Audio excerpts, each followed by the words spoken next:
bagi aparat penegak hukum. Dari hulu ke hilir tidak boleh melakukan penyalahgunaan kekuasaan atas nama hukum, atas nama keadilan. Ya, saya setuju. Bagus. Karena itu dulu inisiatif DPR loh. Dengan keliru inisiatif DPR. Ya memang saat itu inisiatif DPR biologis. Tapi saya tidak mendengar. Kepada yang terhormat Pak Joko Widodo, Presiden ke-7 RI, mohon tidak mencari muka pada isu Undang-Undang KPK yang nyata-nyata dirubah pada masa beliau, yaitu tahun 2019. Belum ada kita bahas. Tapi itu jadi pembahasan Mas pas bertemu dengan Pak Prabowo waktu itu, Pak Abraham Samad. Tidak ada membahas sama sekali mengenai itu. Tapi ada keinginan dari pemerintah untuk segera membahas itu nggak, Mas? Tidak ada. Artinya belum ada rencana buat revisi? Belum.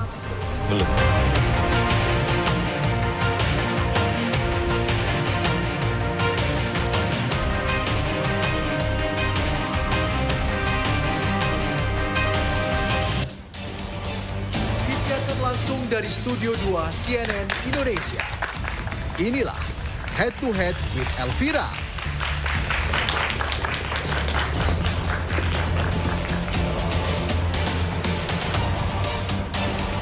Selamat malam. Pernyataan Presiden ke-7 Jokowi yang menyetujui pengembalian Undang-Undang KPK yang lama memantik reaksi publik.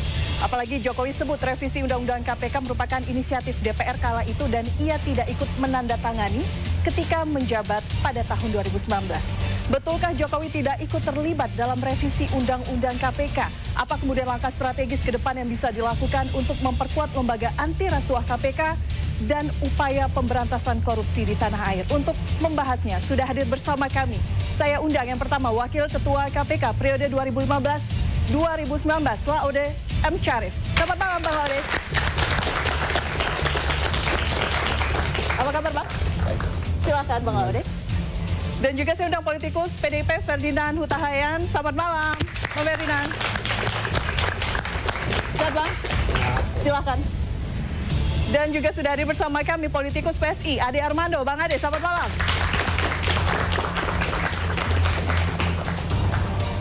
Apa kabar Bang? Baik, alhamdulillah. Silakan Bang Ade. Ya.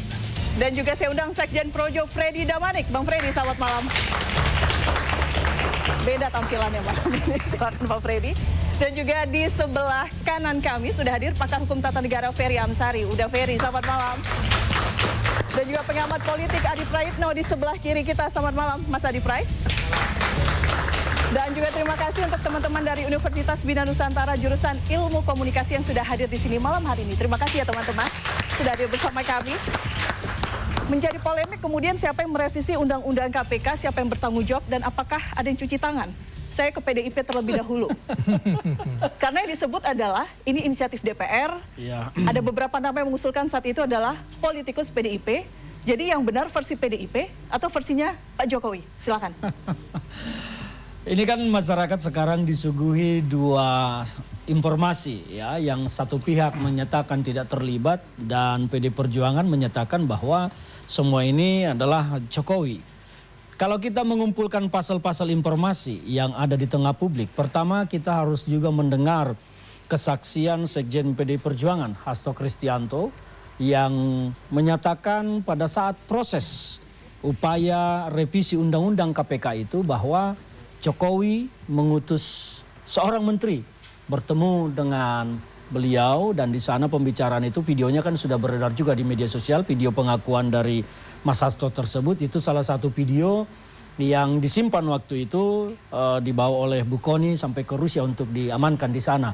Dan itu pengakuan Mas Hasto yang beliau menyatakan bahwa Jokowi melakukan upaya perubahan dan revisi Undang-Undang KPK itu tujuannya karena pada 2019 pasca Pilpres itu menjelang Pilkada, putra dan menantu beliau akan maju dalam kontestasi pilkada. Jadi tujuannya untuk mengamankan supaya jangan sampai nanti mereka-mereka itu terlibat dalam kasus gratifikasi atau suap. Itu yang salah satu poin yang disampaikan oleh Sekjen PD Perjuangan. Sehingga dari situ kita melihat bahwa memang inisiatif dari ini semua adalah Presiden pada saat itu. Meskipun belakangan Pak Jokowi menyatakan tidak terlibat dan tidak menandatangani. Publik juga sudah melihat surat yang beredar yang ditandatangani oleh Presiden Jokowi waktu itu pada bulan September. Persetujuan beliau mengirimkan wakil pemerintah membahas undang-undang ini di DPR.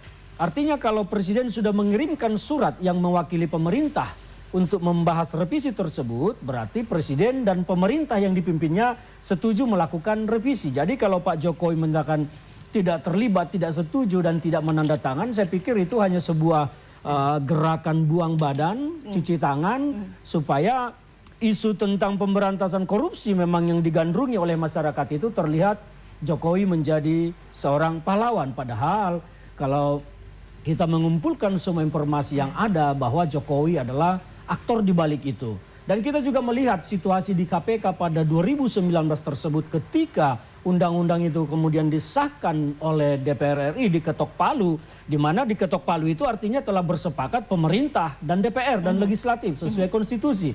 Karena kalau pemerintah waktu itu tidak bersetuju, maka tidak akan ada lanjutan pembahasan. Dan kalau memang Jokowi tidak setuju, seharusnya beliau tidak mengirimkan surat yang mewakili pemerintah, harusnya yang dikirimkan surat itu. Karena kalau kita baca surat itu kan merujuk kepada surat pimpinan DPR nomor sekian. Maka Presiden mengirimkan wakil. Kalau memang Jokowi dan pemerintahannya pada saat itu tidak bersetuju, maka yang dikirimkan itu harusnya surat penolakan. Saya atas nama Presiden Republik Indonesia, pemerintah menyatakan tidak bersedia atau menolak revisi. Tapi kan beliau mengirimkan surat mengutus wakil untuk membahas revisi tersebut. Artinya kesimpulan kita dari semua itu, ya Jokowi memang bersetuju dan terlibat dalam proses itu. Dan pada saat terjadi keributan di KPK, ramai di KPK waktu itu, beliau ada di sana, Jokowi kan datang juga bersama Pak Mahfud dan waktu itu menjanjikan sebuah solusi Perpu. Pertanyaannya mengapa sampai hari ini Perpu itu tidak terbit padahal Jokowi sudah sampai lengser dari kursinya Presiden. Tahan di situ dulu. Artinya nanti kita akan bahas main drama dalam hal ini. Baik. Banyak sekali tadi disampaikan, satu-satu saya tertarik apakah kemudian ada kaitannya dengan pencalonan anak Pak Jokowi. Saya ke Anda, ini ada kaitannya atau seperti apa? Kan membersamai Pak Jokowi cukup lama sebagai relawan juga, Bang. Ya, jadi terima kasih. Indikatornya katakanlah Pak Jokowi, memang secara konstitusi nanti Bung Ferry menjelaskan benar yang dikatakan. Memang DPR nggak mungkin sendiri, emang nggak bisa. Nah, tapi kan faktanya adalah 2015 Pak Jokowi menolak dilakukan revisi Undang-Undang KPK. Terus sampai 2016, 17, bahkan 2015 itu kita sama-sama ingat betul cicak buaya, ya. Kalau memang Pak Jokowi pengen melakukan pelemahan terhadap KPK melalui revisi itu, dia bisa numpang seharusnya di situ karena DPR saat itu tanda kutip dilecehkan karena dia telah mengirimkan calon Kapolri, tetapi atas itu dari KPK batal kan begitu. Tetapi faktanya 2015, 16, 17 Pak Jokowi tolak revisi itu, banyak sekali jejak digital untuk itu. Kemudian 2019, ya Pak Jokowi akhirnya bahasa saya melakukan kompromi politik untuk itu karena terus ditekan. Ya, Pak Jokowi statementnya itu kan beliau hanya mengatakan bahwa revisi itu atas inisiatif DPR. Di mana yang salah di situ? Betul itu inisiatif DPR. Ya, kemudian beliau menambahkan setuju mengembalikan kalau memang itu untuk penguatan KPK, beliau setuju. Kan itu hanya merespon dari ya statement yang disampaikan oleh mantan ketua KPK juga Abraham Samad ketika ditanya KPK, kan hanya sebatas itu sebetulnya. Nah, kita kembali ke revisi Undang-Undang KPK. Ya, apa indikatornya dengan revisi itu KPK dilemahkan kan begitu? Ya, apakah OTT semakin berkurang, apakah tersangka semakin sedikit, atau memang hanya persepsi politik? Ya, kalau saya katakan tadi kompromi politik. Nah, ini coba ya. Oke. Kalau kita mau lihat nih, draft awal inisiatif DPR pelemahan total nih. Ini data dari Bang Freddy ya? Ya, ini dari saya. Izin Oke. penyadapan harus izin dari pihak eksternal, pengadilan negeri. Komprominya yang jadi undang-undang KPK cukup izin dari Dewas. Diselamatkan menjaga kerahasiaan operasi agar tidak bocor ke instansi. Sumber penyidik. Kalau draft inisiatif DPR, penyidik KPK hanya boleh berasal dari Polri dan Kejaksaan. Komprominya KPK, ini dari Pak Jokowi, KPK tetap boleh memiliki penyidik mandiri, pegawai KPK yang diangkat menjadi penyidik. Ya, diselamatkan menjaga independensi SDM KPK agar tidak bergantung pada instansi luar. Kewenangan penuntutan, ya, yang tadinya DPR harus Jaksa Agung, persetujuan Jaksa Agung. Nah, komprominya kewenangan penuntutan tetap mandiri di KPK sesuai sistem yang ada. Diselamatkan mencegah intervensi politik dari lembaga penegak hukum lain dan perkara yang sedang berjalan. Pengelolaan LKPN, ya, DPR minta itu ditarik ke instansi lain. Ya, dari Pak Jokowi pengelolaan LKPN tetap di bawah KPK sampai saat ini. Ya, diselamatkan mempertahankan fungsi pencegahan korupsi. Ya, Dewan Pengawas, DPR minta dipilih sepenuhnya oleh DPR. Ya, potensi muatan politik sangat tinggi. Nah, komprominya dipilih melalui pansel. Oke. Sampai saat ini memastikan Dewas diisi oleh tokoh yang punya integritas. Artinya apa? Yang disampaikan oleh Pak Jokowi saat itu memang berbeda dengan apa yang disampaikan oleh itu sudah DPR. Disampaikan Pak Jokowi di saat penolakan itu. Oke. Ya, dan konsisten itu. Ya, Budi siapa itu mantan jubirnya dia juga sudah menyampaikan itu. Yang mau, tapi demi stabilitas politik, Pak Jokowi melakukan kompromi politik. Ya, kita realistis saja. Kalau enggak ini Pak Jokowi masih harus memimpin 5 tahun ke depan. Ya, tapi faktanya silakan, mari kita bermain indikator. Apakah dengan revisi undang-undang KPK itu, ya, KPK dilemahkan? Kan begitu. Baik, pertanyaan saya tapi tadi Bang Freddy, apakah kemudian ini ada kaitannya dengan rencana pencalonan anak Pak Jokowi? Sama, mohon maaf, itu hanya framing yang tidak berdasar sama sekali. Ya, tadi saya bercanda sama Mas Adi, ya, Mas, kenapa sih media lebih tertarik membahas korupsi di zaman Pak Jokowi daripada kita memberikan kritik usul-usulan di zaman pemerintahan ini? Oke, kita akan bahas itu. Tapi pertanyaan saya tadi, karena kita ingin klarifikasi, ada tudingan seperti itu dari PDIP. Omong kosong. Omong kosong. Omong kosong. Faktanya sekarang apa sih yang silakan saja, toh kewenangan KPK melalui direvisi ini untuk penangkapan tidak hilang, untuk OTT tidak hilang, untuk penuntutan tidak ulang. Ya, banyak menteri yang ditangkap. Ya. Banyak kepala daerah yang ditangkap. Kan begitu. Jadi coba apa kaitannya? Apa kaitannya kalau memang teman-teman bisa membuktikan, di sini yang terhormat ada Pak Laude. Ya. Pernah tidak Pak Jokowi melakukan kalau memang dia harusnya intervensi aja ke KPK, kan begitu. Langsung Pernah dijawab Bang Laude ya. Gitu loh. Apakah pernah ada intervensi yang itu dilakukan baru pelemahan ketika menjabat sebagai presiden? Ya, yang saya tahu satu kali misalnya, yang itu sudah dibicarakan oleh Pak Agus Raharjo seperti itu. Kelembaganya Pak? Panjang sih ceritanya, tetapi maksudnya ya nggak usah. Tapi bahwa pernah.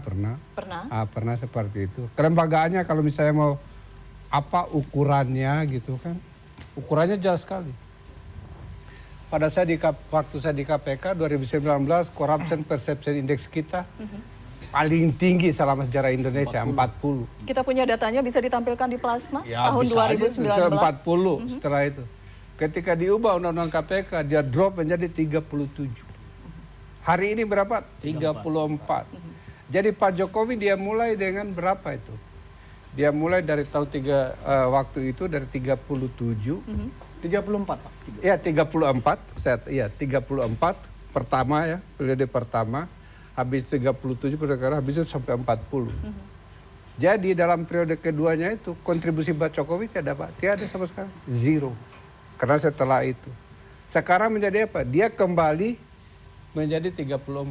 Jadi kontribusi Pak Jokowi ditambah dengan Pak Prabowo yang sekarang itu betul-betul kembali ke lebih 10 tahun yang lalu. Angka 40 itu tidak ada kontribusi kepemimpinan seorang Pak Jokowi menurut Anda? Ya ada waktu periode pertama. Sebelum itu makanya dia mau pengen nanya.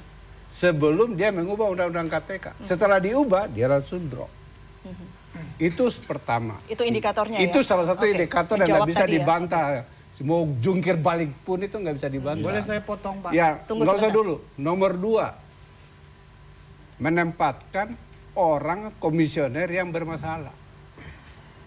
Itu disetujui Pak Jokowi itu. Firly menjadi apa? Akhirnya menjadi tersangka. Lili Pintauli Siregar menjadi dikeluarin. Semua yang bermasalah. Saya yang bawa sendiri itu.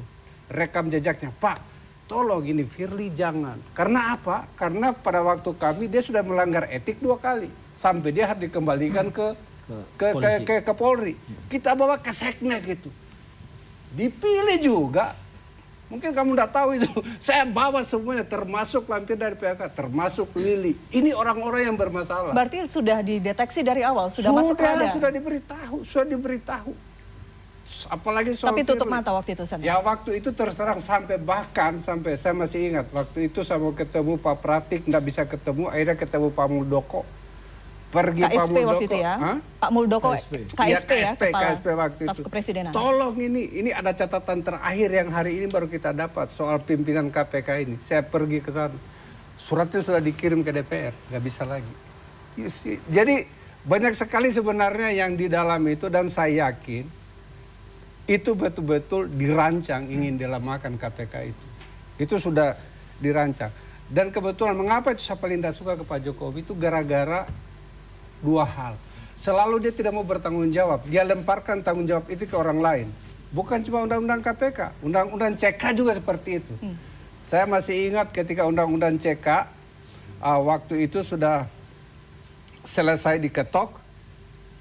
Kami civil society itu kebetulan saya yang pimpin dibawa ke istana. Saya masih ingat didampingi oleh Pak Aludohong waktu itu. Ketika dia ngomongin, nanti tolong diperbaiki ini Pak Laude. Ini kan usul DPR ini. Tapi nanti insya Allah ini kita akan perbaiki di peraturan pemerintahnya agar tidak terlalu damaging, tidak terlalu merusak. Itu ceritanya ya. Oke, habis itu apa? Sebagai saya nih, adik-adik ini saya kumpulin rapat bagaimana kita perbaiki ini. Cuma 3 minggu setelah itu keluar PP-nya semua rembengan.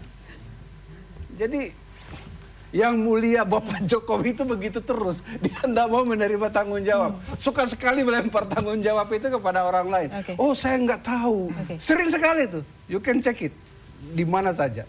Oke, baik. Terima kasih. Saya ke Bang Ade dulu sebelum ke Anda. Ingin merespon? Berhubungan data tadi. Oke. Kalau coba ditunjukin lagi, Pak Laude salah baca tadi. Apa yang berbeda datanya? Boleh ditampilkan lagi di plasma 2019 itu adalah yang tertinggi 40. Di zaman turun, Pak. Turun. Tapi penutupan itu terakhir 37. Pak tadi kan menzirokan, tapi faktanya 2014 dia 34. Ya dia 37. Jadi kamu lihat itu 34. Ya, saya tahu, saya hafal persis. Iya, tadi kan dizirokan. Nah, saya hanya klarifikasi. Dan itu di zaman Pak Jokowi, katakanlah sebelum revisi 40. Tapi dia 40 direvisi dia langsung turun 37. Iya, tetapi naik kembali Pak. Naik 1 poin. Makanya saya katakan apakah benar gara-gara itu indikatornya? Itu 37. Kemudian saya tanggapi misalnya masalah Firly, ya, Pintauli dan yang lain-lain. Bukankah itu prestasi dari revisi itu Dewan Pengawas? Iya dong. Gimana? Maksudnya gimana nih? Bantu hadirnya kami Dewan memahami. Pengawas. Hadirnya Dewan Pengawas justru membongkar borok-borok di KPK. Tidak perlu Dewan Pengawas. Tadi yang disampaikan oleh Bang Laude. Ada screening awal, deteksi awal, sebenarnya informasi sudah disampaikan ke pihak istana. Kan itu sudah melanggar etik di zaman kami berapa kali. Gimana sih caranya? Pernah berproses tidak, Pak? Ya sudah diproses. Ketika dalam proses, zaman Dewan Pengawas. Ya, dengar. Ketika proses internal untuk sidang etik, tiba-tiba dia langsung ditarik ke Mabes Polri kembali. Jadi bisa nggak kamu memproses? Waktu masih direktur di sana, ya, belum menjadi dia masih deputi. Iya, masih deputi. Kamu nggak tahu itu deh. Kamu nggak tahu. Saya tahu itu. Tetapi Bapak sendiri tadi sudah menjawab. Bapak sampaikan itu. Ini kan pansel, Pak. Ya pansel. Tapi kita pansel itu kan sampai sudah terpilih. Bermasalah, tapi presiden tetap memilih. Dengar ya, terpilih 10 orang. ketika 10 orang itu kita ragu, oh gimana ini? Ya. Ada beberapa orang yang berbahaya di dalam ini yang tidak. Dilaporlah ke presiden. Pergilah kami melaporkan, termasuk catatan dari kan KPK itu ditanyain sebenarnya. Iya. Siapa yang ada laporannya? Kalau ini bukan lagi ada laporan, ini betul-betul ada dokumentasi yang banyak tentang Firly. Tapi ya dipaksakan jadi ketua. Dan kemudian? Ya. Dan kemudian akhirnya terbukti. Pak Jokowi yang menunjuk jadi ketua, Pak. Pak Jokowi yang milih. KPK beliau ini, fraksi beliau ini yang paling. Ini Bung itu fakta. Bung Freddy Damanik. Itu fakta. Gini, saya jelaskan prosesnya. Tadi saya sampaikan. Kasihan itu DPR semua. Enggak, kasihan Bung Freddy Damanik bicara tapi tidak mengetahui apa yang dimaksud. Saya paham. Ini yang dijelaskan pada masa proses seleksi Pak Firly dan Bu Lili itu Pintauli sudah dilaporkan oleh KPK ke presiden supaya tidak dipilih menjadi calon pimpinan. Tetapi presiden tetap memilih dan mengusulkan ke DPR. Diproses oleh DPR. Kan begitu. Harusnya harapannya KPK waktu itu Pak Presiden jangan lagi memilih Pak Firly dan Bu Lili. Sebetulnya beliau itu yang sendiri disampaikan. menjawab tadi itu sudah telat, udah dikirim ke DPR. Sebelumnya sudah disampaikan tetapi tidak direspon. Gitu loh. Sudah disampaikan tapi tidak direspon. Jadi ini ada beberapa kali kayak menyampaikan. Bukan Satu pertama itu adalah Pansel meminta forum resmi kan, kirimkan. Kita semualah catatan Firly selama menjadi deputi itu kami masukin. Beberapa hari kemudian, ada lagi laporan, kan pernah jadi Polda, jadi Kapolda. Kaget lagi kita. Akhirnya sampai itu yang ketiga sudah telat itu katanya, sudah kirim ke DPR. Jadi maksudnya begini. Kami punya niat baik untuk menjaga KPK itu agar diisi oleh orang-orang yang tidak bermasalah. Ya. Nah, tapi karena pemerintah mau tetap juga memberikan memilih orang bermasalah. Okay. Jadi ya. Baik. Oke, nanti kita akan bahas lagi apakah kemudian dengan tidak menandatangani saat itu artinya tidak terlibat atau seperti apa. Nanti kita tanya udah Ferry usai jeda, tetap bersama kami di Head to Head.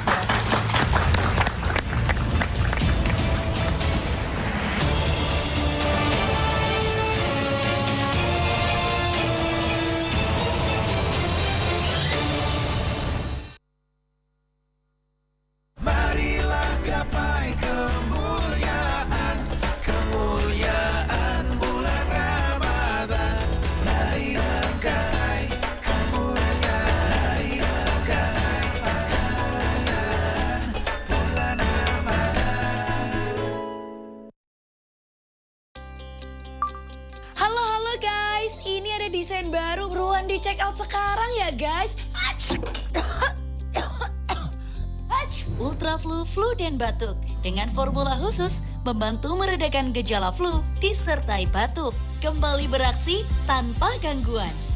Ini udah special price buat kalian, let's go. Wah, udah sold out semua. Untung ada Ultra Flu dan batuk reda, lega rasanya. Hoi, saudara. Silaturahmi itu harus nyambung terus. Hey! Sabar, namanya juga saudara. Yang penting nyambung terus, kayak Bihun Doroku. Mie burung dara. Mie telur urai. Saudara. Mie burung dara. Beda-beda, tapi tetap satu keluarga.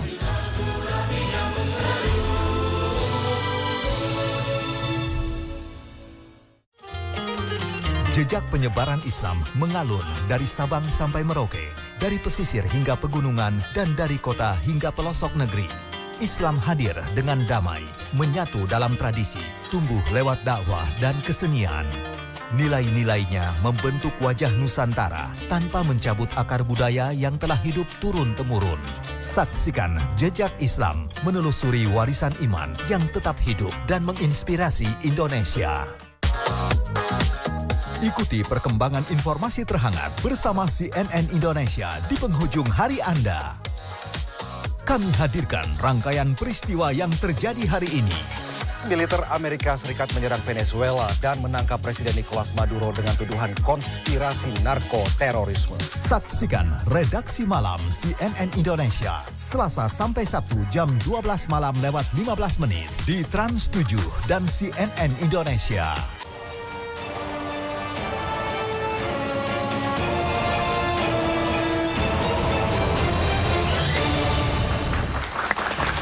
Baik, terima kasih masih bersama kami. Sekarang kita bicara secara hukum tata negaranya. Dafer, kasih pencerahan. Bagaimana ini ketika Presiden bilang itu inisiatif DPR, saya nggak tanda tangan. Artinya memang tidak berperan atau memang ada kompromi politik seperti tadi yang disampaikan atau bagaimana? Ya, secara konstitusional menurut pasal 20, kekuasaan membentuk undang-undang itu kekuasaannya DPR. Di titik itu benar ya. Tapi ada pasal yang lain yang menjelaskan bahwa proses pembentukannya harus melalui persetujuan bersama. Nah, kalau kita simak baik-baik pasal 1 angka 1 Undang-Undang 12 tahun 2011 tentang pembentukan peraturan perundang-undangan, ada 5 tahapan pembentukan undang-undang. Kelima-limanya dipegang oleh Presiden, hanya 4 yang melibatkan DPR. Jadi perencanaan, penyusunan, pembahasan, persetujuan bersama dan pengundangan semuanya ada Presiden. Bahkan lebih lanjut Presiden punya kewenangan Perpu, PP, Perpres, dan mungkin juga di ruang tertentu mengendalikan peraturan menteri. Sementara DPR hanya di 4 tidak terlibat dalam proses pengundangan. Jadi kalau bicara siapa yang berhak mengundangkannya, yaitu Presiden. Mau dia tanda tangani atau tidak, itu ruang wilayah Presiden. Menurut Undang-Undang Dasar, kalau sudah disetujui bersama, mau ditandatangani atau tidak ditandatangani juga akan sah. Kalau ditandatangani segera berlaku ketika ditandatangani kecuali diatur lain. Kalau tidak ditandatangani 30 hari setelah itu otomatis berlaku. Itu sebabnya undang-undang apapun yang kita lihat, KOP-nya itu tertulis Presiden Republik Indonesia. Jadi sebenarnya kewenangan Presiden amat menentukan berlakunya sebuah undang-undang. Bang Sarif paham betul ketika undang-undang ini jadi, lalu Presiden mencoba mengelakkan diri dengan mengatakan bahwa ini usul inisiatif DPR. Oleh karena itu saya tidak bisa juga apa-apa.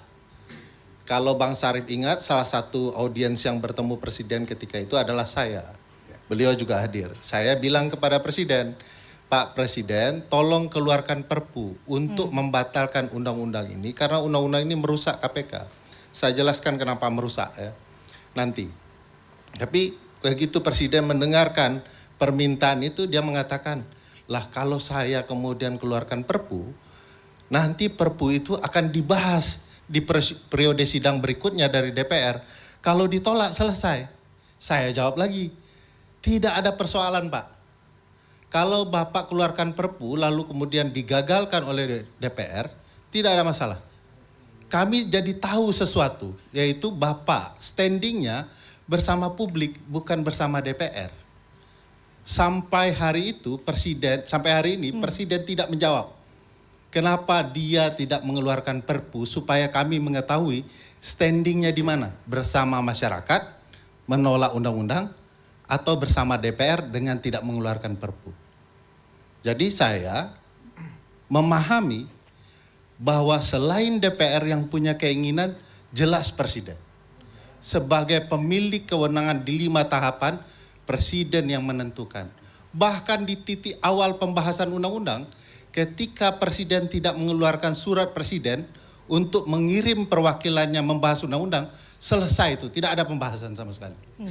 Jadi sebagai kepala negara, kepala pemerintahan yang namanya ada di kop surat dan dia yang kemudian menandatangani undang-undang, Presiden adalah orang paling bertanggung jawab. Apakah kemudian DPR terlibat? Dia terlibat. Tapi orang yang paling bertanggung jawab adalah Presiden. Nah, apakah undang-undang yang dihasilkan ini lebih bagus? Banyak catatan yang menjelaskan tidak bagus. Tadi beliau menjelaskan bahwa bagus nih fungsi Dewas. Dewas hampir bisa dikatakan tidak pernah memberikan sanksi yang serius terhadap komisioner yang bermasalah maupun pegawai KPK yang bermasalah. Catatan kami, Pak Firly tidak pernah dihukum. Bu Lili tidak pernah dihukum. Padahal sanksi yang kita lihat, persoalan yang kita lihat, pelanggaran etik yang kita lihat besar sekali. Memamerkan kemewahan, menerima tiket dalam tontonan balap tertentu, yang jelas-jelas itu pelanggaran etik. Tidak pernah terjadi di komisioner KPK sebelumnya. Nah, jangan salah soal Dewan Pengawas. Kalau Dewan Pengawas mengatakan tadi kalau penyadapan harus izin Dewan Pengawas itu lebih bagus daripada diserahkan ke lembaga pengadilan. Jangan salah. Sebab kendali mutlak ada di presiden ketika komisionernya dipilih presiden dan dewannya pengawasnya dipilih presiden. Sehingga alat kendalinya enak presiden. Kenapa presiden memilih? Memang 10 orang, baik komisioner maupun dewas, diserahkan ke DPR. Tapi harus diingat, semua ini adalah all president's men. Siapa saja yang dipilih DPR, pasti orang pilihan presiden. Karena pansel adalah bentukan presiden. Nah di titik itu sebenarnya dominasi dan cara Jokowi mengendalikan cukup halus, ya, tetapi mematikan. Itu sebabnya KPK sekarang bisa kita lihat anjlok. Kalau lihat angka CPI atau IPK itu, memang kesannya di era Pak Jokowi bagus. Kenapa bagus? Karena KPK tidak bisa diintervensi. Undang-undang bilang begitu. Jokowi bisa marah kepada komisioner KPK, presiden bisa marah betul ya. Tapi komisioner nggak bisa juga kalau mereka terpengaruh dengan amarah itu melakukan apapun. Sebab sistem terkendali. Tidak bisa SP3, tidak bisa aneh-aneh begitu ya. Nah sementara begitu Jokowi ubah, anjloklah itu barang, masuklah intervensi orang-orang Jokowi. Jokowi itu 3 kali loh memilih pimpinan KPK. Tidak pernah ada presiden lain selain Presiden Jokowi memilih 3 kali pimpinan KPK. Di titik terakhir itulah dia meletakkan orang-orang yang paling buruk di era pemberantasan korupsi yang mempengaruhi pemberantasan korupsi hingga hari ini jadi anjlok. Dampak hari ini adalah akibat dan ulah Presiden Jokowi. Oke, baik. Mas Heri, terima kasih. Saya kasih kesempatan Bang Ade terlebih dahulu merespon ini. Banyak yang mesti direspon. Baik, karena PSI juga selalu mengatakan kenapa semua hal dikaitkan dengan sosok Jokowi. Setidaknya tadi sudah dijabarkan begitu. Ya, ya, yang pertanyaan terbesarnya kan adalah apakah memang yang di belakang praktek memperlemah KPK itu adalah Jokowi, ya. Dan apakah Jokowi melakukan itu karena dia khawatir dengan posisi kedua anaknya, ya. Itu, nah apa yang sudah disampaikan oleh teman-teman barusan itulah semua tafsir. Ini buat penonton juga harus sadar. Apalagi di sini ada teman-teman dari kalau nggak salah Fakultas Komunikasi ya. Ya salah satu hal yang penting dalam komunikasi kan adalah tafsir. Kata adalah sesuatu yang objektif, tapi kemudian tafsir bisa sangat beragam. Yang disampaikan oleh Bung Ferry, Bung Ferdinand, Pak Laude adalah tafsir mereka tentang apa yang sesungguhnya terjadi. Jadi di belakang itu semua kenapa ya? Nah kita harus ingat bahwa Pak Bung Ferry, Bung Ferdinand dan Pak Laude adalah orang-orang yang berada selama ini berseberangan dengan Pak Jokowi. Jadi saya ingin mengatakan kepada penonton bahwa kalau kemudian sampai ada pernyataan seperti sudah jelas di belakang ini semua adalah Jokowi, yaitu datang, saya ingatkan, datang dari orang yang sebetulnya memang bisa dibilang anti Jokowi. Nah saya barangkali sama Bung Freddy ini adalah Bung Adi, saya nggak tahu ya, Bung Adi ada di posisi mana sebetulnya ya. Tapi paling tidak netral dia. Netral dia. Tapi saya dan Bung Freddy ini adalah, dia sih Jokower banget. Saya pendukung Jokowi walaupun bukan datang dari tim relawan Jokowi ya. Jadi gini, pertanyaannya adalah, kan ada fakta. Faktanya adalah undang-undang itu naskahnya disiapkan oleh DPR bersama pemerintah. Apakah Pak Jokowi mengirimkan orang untuk hadir bersama-sama duduk di situ untuk membahas tentang apa isi revisi undang-undang ini? Ada. Memang dia mengirim. Dan saya tidak mau menafsirkan bahwa kalau Presiden Jokowi sudah memutuskan untuk mengirim orang untuk hadir bersama membahas rencana undang-undang itu, artinya Pak Jokowi setuju dengan isi rencana undang-undang tersebut. Ya belum tentu kan dia kirim orang untuk hadir bersama-sama dengan anggota DPR untuk membahasnya kan. Orang itu adalah Pak Yasona, yang dari PDIP juga nih, seniornya Bung Ferdinand. Di saat terakhir ternyata Pak Jokowi tetap tidak bisa menerima, ya. Ini tafsir saya ya, tidak bisa menerima rencana undang-undang tersebut sehingga dia mengeluarkan sebuah langkah yang ini fakta objektifnya nih buat semua penonton. Dia tidak pernah menandatangani undang-undang tersebut. Ya. Oke. Sekarang pertanyaannya adalah silakan ditafsirkan. Kalau seorang presiden tidak menandatangani rencana undang-undang, itu artinya apa? Sejumlah orang mengatakan itu lagi cari muka. Ya. Saya mengatakan saya sih nggak lihat begitu. Ya. Karena kemudian Pak Jokowi pun mengatakan kepada publik, saya punya, dia sebut ada kalau tidak salah 4 keberatan ya, Bung Freddy. Yang intinya adalah dia tidak ingin KPK itu dilemahkan. Dia tidak ingin KPK kehilangan independensinya. Antara lain, itu yang tadi sudah ditulis oleh Bung Freddy kan, bahwa dia minta agar jangan dong ya, untuk bahwa orang yang masuk ke KPK itu adalah datang dari kejaksaan dan kepolisian saja. Seharusnya lebih independen. Jangan dong misalnya untuk bisa menyadap KPK itu harus minta izin ke pihak luar, saya lupa secara persisnya, tapi di luar KPK. Jadi ada beberapa supaya abang tidak menafsirkan pengadilan. Apa? Pengadilan. Supaya abang tidak menafsirkan, yang Pengadilan. diperdebatkan adalah kewenangan di pengadilan. Pengadilan ya. Kata Pak Jokowi, enggak dong. KPK sendiri yang memutuskan untuk menyadap. Belakangan jadinya melalui Dewan Pengawas. Ya. Tapi intinya adalah, faktanya adalah dia tidak tanda tangan. Nah sekarang tafsirnya apa? Saya akan mengatakan kalau dalam pandangan saya pernah mengalaminya soalnya dulu. Waktu itu saya akan menjadi, jadi sebelum saya menjadi anggota Komisi Penyiaran Indonesia. Undang-undang penyiaran tahun 2002 itu adalah undang-undang yang tidak ditandatangani oleh Bu Megawati. Kenapa? Bu Megawati nggak setuju dengan isi undang-undang penyiaran.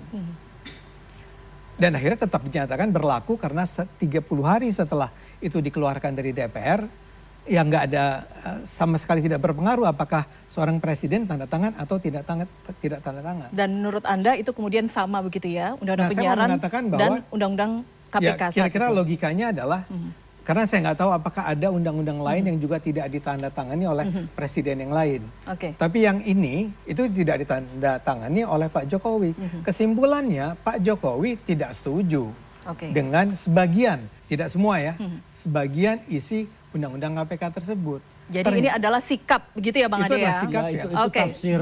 Saya boleh membantah tafsir itu. Sebagai pendukung Jokowi. Gimana Bang? Saya pertama membantah tafsir itu. Pertama, saya tidaklah pembenci Jokowi.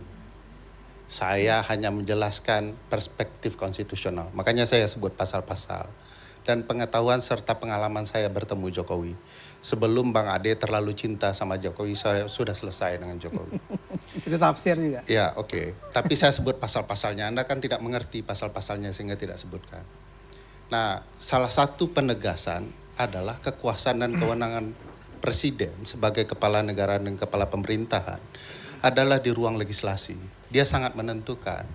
Kenapa sangat menentukan? Karena inilah sistem presidensial. Sentral kekuasaan ada di presiden sebenarnya. Makanya diperebutkan termasuk dalam pembentukan undang-undang. Ujungnya tetap presiden. Bang Ade perlu ketahui kenapa ada cerita 30 hari. Karena dulu sering sekali setelah selesai pembahasan undang-undang, presiden tidak menandatangani. Sehingga tertunda-tundalah legislasi itu. Padahal itu ada ruang kekuasaan legislator juga. Maka disepakati setelah reformasi harus ada batas waktu. Kalau presiden secara administratif tidak menandatangani tapi sudah menyetujui secara bersama, dia akan tetap berlaku 30 hari. Itu ada cerita sejarahnya itu. Jadi Presiden Jokowi ini bukan tafsir Bang, bersembunyi di titik itu. Alat ukur dan indikatornya ada. Kalau presiden tidak setuju, keluar perpu. Apa yang dilakukan, enggak, ini bukan tafsir. Apa yang itu pernah dilakukan oleh Presiden SBY terhadap undang-undang pilkada jadi tidak langsung, ketika orang menolak, presiden kemudian menyatakan dukungan penolakannya terhadap pemilihan tidak langsung, dia mengeluarkan perpu. Itu sebabnya saat kita ketemu presiden, kita sampaikan, Pak, Kalau Bapak betul-betul menolak, Bapak keluarkan perpu. Presiden mengeluarkan jurus mengelaknya, tingkat tingginya itu ya, yang selalu dilakukan cerita Bang Syarif itu. Saya kalau Nanda mengeluarkan perpu nanti ditolak DPR. Kita bilang nggak ada urusan dengan DPR, Pak. Kami hanya ingin tahu Bapak standingnya di mana. Nah ini ada teori dan praktiknya. Abang punya apa untuk menjelaskan ini, gitu ya? Oke. Nah sementara kalau abang mengatakan Dewas itu baik, faktanya Dewas itu tidak bekerja maksimal. Tadi kan bilang bahwa Dewas jauh lebih baik. Gitu Siapa ya. yang bilang? Iya kan perspektif Jokowi tadi menggunakan pandangan beliau. Bedakan ya. Apa yang dikatakan oleh Bung Freddy dikatakan Oke, Bung Freddy. saya Bung Freddy aja. Kalau abang tidak mau bertanggung jawab persis seperti Jokowi. Saya tidak Misalnya, pernah bilang. soal Dewas yang diukur tadi ya, bahwa itu lebih efektif. Faktanya pengawas internal KPK sebelum Dewas itu jauh lebih maksimal mengawasi etika pegawai dan komisioner KPK. Sementara Dewas sama sekali tidak melakukan hal-hal yang sudah terbuka di publik bahwa itu melanggar etik baik oleh pimpinan maupun pegawai. Dan kita bisa lihat Dewas itu hari demi hari mati suri itu. Kasus Lili Pintauli itu terbentang bukti-bukti sama sekali tidak dihukum. Sampai dia memilih mengundurkan diri. Nah ini problematika Dewas karena dikendalikan Jokowi juga. Jadi pimpinan KPK tidak 5, 10. Semuanya orang-orang Jokowi. Nah problematika serius. Jadi yang saya lihat abang sebenarnya tidak terlalu paham konteks peraturan perundang-undangan. Misalnya soal SP3. Dulu KPK itu harus betul-betul presisi terhadap perkara. Dia tidak boleh missing satu pun hal. Kenapa? Karena dia tidak akan punya hak untuk SP3. Jadi betul-betul harus sabar dengan bukti yang cukup. Nah sekarang ada SP3. Bisa sesuka hati itu berhenti kapan saja. Intervensi Jokowi pasti tidak langsung dari Jokowi, Bang. Nggak main begitu caranya. Tapi orang-orang Jokowi terbukti ya, investigasi Tempo misalnya menjelaskan ada intervensi di balik layar. Oke, Ini perlu baik. saya kasih tahu dulu soal dulu. orang-orang Jokowi di era Pak Firly. Saya ikut datang ke istana, diam-diam investigasi dengan teman-teman dan menyampaikan orang-orang berbahaya. Orang yang saya temui di istana bilang bahwa 2 nama ini pilihan sudah dari Presiden Joko Widodo. Oke. Jadi mau apa lagi gitu ya? Baik, Abang punya fakta apa dan teori apa? Direspon gitu ya. dulu, silakan Bang Ade. Anda ini orang baik, tapi jelas pernyataan Anda tadi secara sangat clear menunjukkan betapa Anda memang anti Jokowi, ya. Ditafsir. Ditafsir sebagaimana tadi beliau menafsirkan saya, ya. Sekarang penonton silakan menafsirkan. Jadi ketika Anda mengatakan bahwa ini kan sistemnya presidensial, maka keputusan terbesar akhir ada di tangan presiden. Tidak benar begitu. Bang, saya belajar sistem presidensial, Bang. Ya enggak, saya mau mengatakan, boleh enggak saya jelaskan dulu? Bang, abang salah kalau bilang saya tidak paham sistem presidensial. Karena itu merusak.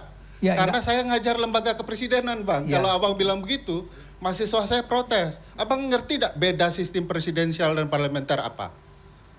Ngerti nggak, Bang? Ya saya nggak mau ngomong itu, saya nggak. ngerti. Abang ngerti dulu nggak sebelum menuduh saya mengerti apa bedanya? Bukan. Nggak, Abang dulu, tunggu dulu, Bang. Saya mau tanya, Abang ngerti nggak? Mohon dijelaskan bedanya. Enggak, saya nggak. Kalau mau. nggak ngerti, Abang jangan nuduh saya tidak mengerti. Nggak, gini. Ini bahayanya kalau kita bicara saling potong. Saya belum selesai bicara, Anda sudah potong, dan Anda menuduh saya dengan tuduhan yang menurut saya nggak pantas sama sekali, Bu. Bang, Abang menuduh saya, Bang.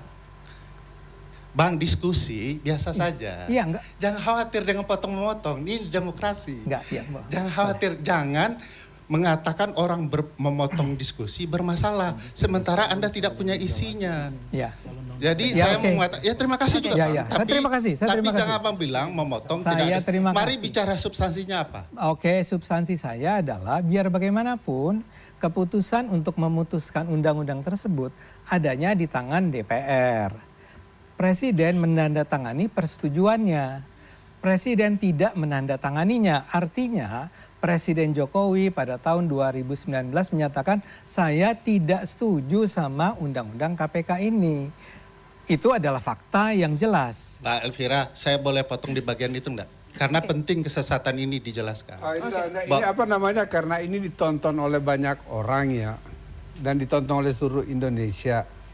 Karena kan dia ketahui Jokowi itu sebenarnya kalau dia menyatakan ketidaksetujuannya, dia keluarkan Perpu. Karena dia tahu persis. Saya mau menjelaskan ini dulu Bang. Dari pernyataan Bang Ade, waktu itu bahwa DPR, tunggu Bang, saya DPR katanya kalau setuju selesai. Enggak begitu bunyi konstitusi. Konstitusi bilang persetujuan bersama DPR dan pemerintah, yaitu Presiden. Itu saja sudah sesat. Bagaimana kemudian saya bisa mempercayai kesesatan itu dipertontonkan? Saya ingin tambahkannya itu karena ada tambahan begini. Ada setelah pengundangan itu, ada orang-orang tua yang pergi bertemu Jokowi. Ada almarhum Buya Safi Ma'arif, ada Frans Magni Suseno, ada semuanya orang-orang tua, banyak sekali. Yang mudanya yang menjadi sekretaris itu Mbak Bibip ya. Pada waktu itu dia menjanjikan akan mengeluarkan Perpu. Setelah itu kami ketemu di KPK karena saya masih pimpinan seperti itu. Apa yang terjadi? Enggak juga. Jadi dia selalu bohong. Ya. Itu yang saya paling nggak kuat. Dan nomor dua, jadi jangan kita mengulang-ulang kebohongan, itu pertama. Yang kedua, saya bukan pembenci. Itu fakta. Dan misalnya itu tafsir kalau dia mengatakan bahwa saya pembenci Jokowi. Enggak. Saya bahkan dipilih Jokowi. Saya milih Jokowi pada periode pertama itu. Saya pilih Jokowi. Saya tidak benci Pak Jokowi. Nah, dan selama saya menurut saya periode pertamanya Pak Jokowi itu ketika saya di KPK sebelum menjelang akhir itu cukup sukses untuk anti korupsi. Tapi terus terang dengan dia merusak fondasi undang-undang KPK di situ dan itu terjadi itu bahkan setelah pemilihan menjadi lebih ini setelah menang pemilu. Saya tanya sama Bapak, kenapa Pak Jokowi tidak mau menandatangani rencana undang-undang itu agar menjadi undang-undang? Rencana undang-undang sudah tanda tangan dengan surprise. Bapak nggak ngerti nih. Iya. Saya ini kan apa namanya itu? Saya ini kan terdidik fakultas hukum. Paham? Pak Jokowi tidak tangan undang-undang itu. Karena tidak perlu tanda tangani. Karena tidak. Kenapa tidak tanda tangan? Yang tidak perlu supaya karena karismanya bisa dia jelaskan. Suka-suka dia, tetapi bahwa dia yang tahu. Seperti itu. Hanya Jokowi yang tahu kenapa nggak tanda tangan. Udah. Kenapa Anda kemudian tafsirkan bahwa dia ingin agar undang-undang itu digolkan? Ya karena ada surat presiden ngerti nggak Bang? Bahwa itu undang-undangnya sudah gol. Enggak. Jadi kan harus kesepakatan bersama. Tadi dikatakan itu kalau sebelum diundangkan. Ini kita akan bahas lagi usai jeda. Mohon maaf Bapak-bapak, kita harus sudah kami kembali sesaat lagi. Aduh.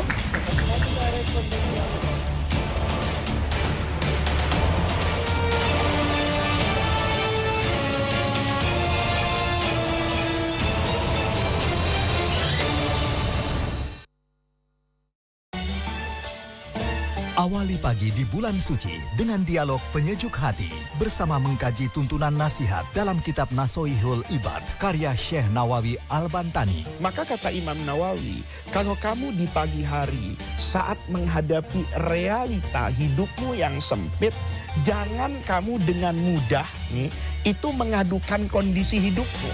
Karena kamu kan tidak tahu ya bahwa apa yang kamu dapati hari ini itu mungkin di masa yang akan datang kamu pahami ada hikmahnya. Serta pendalaman fikih melalui kitab Taudihul Adilah karya Kiai Haji Syafi'i Hadzami.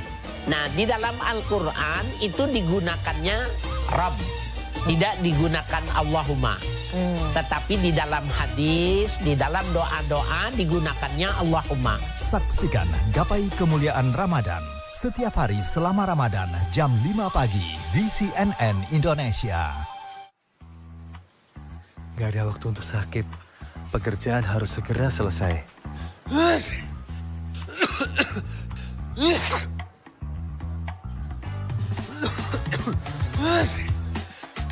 Minum dong Ultra Flu, flu dan batuk. meredakan hidung tersumbat, demam, sakit kepala akibat flu dan batuk. Raih setiap momen, tingkatkan produktivitasmu. Untung ada Ultra Flu. Flu dan batuk reda, lega rasanya. Hoi, saudara! Silaturahmi itu harus nyambung terus. Sabar, namanya juga saudara. Yang penting nyambung terus, kayak bihun doroku. Mie burung dara. Mie telur urai. Mie burung dara, beda-beda tapi tetap satu keluarga.